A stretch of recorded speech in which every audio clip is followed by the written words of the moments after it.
ধর্ষকদের দৃষ্টান্তমূলক শাস্তির দাবিতে পঞ্চগড়ে সাধারণ শিক্ষার্থী ও ছাত্রদলের বিক্ষোভ মানববন্ধন। সারা দেশে অব্যাহত নারী শিশু ধর্ষণ, খুন, চাঁদাবাজির বিরুদ্ধে প্রতিবাদ ও বিচারের দাবিতে বিক্ষোভ ও মানববন্ধন করেছে পঞ্চগড় জেলার সাধারণ শিক্ষার্থী ও ছাত্রদল।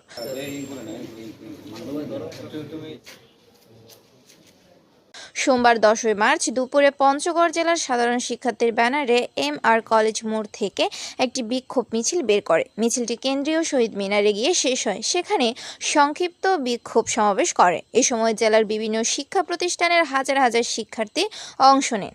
শিক্ষার্থীরা ধর্ষকের ফাঁসির দাবিতে হাতে লেখা বিভিন্ন প্লেকার্ড প্রদর্শন করে এবং স্লোগান দেয়। এটার তীব্র নিন্দা জানাই।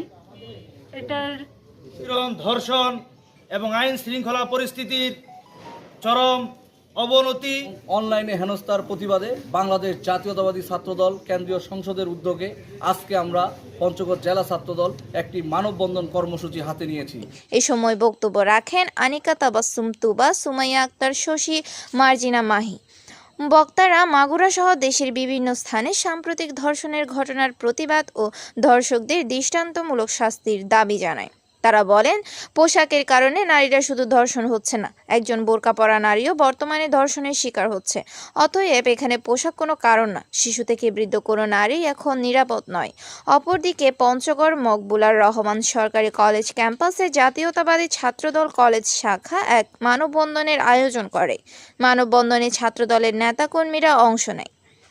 এনএন লবিয়ন হাসান লিটন, ডাক বাংলা টিভি, পঞ্চগড়।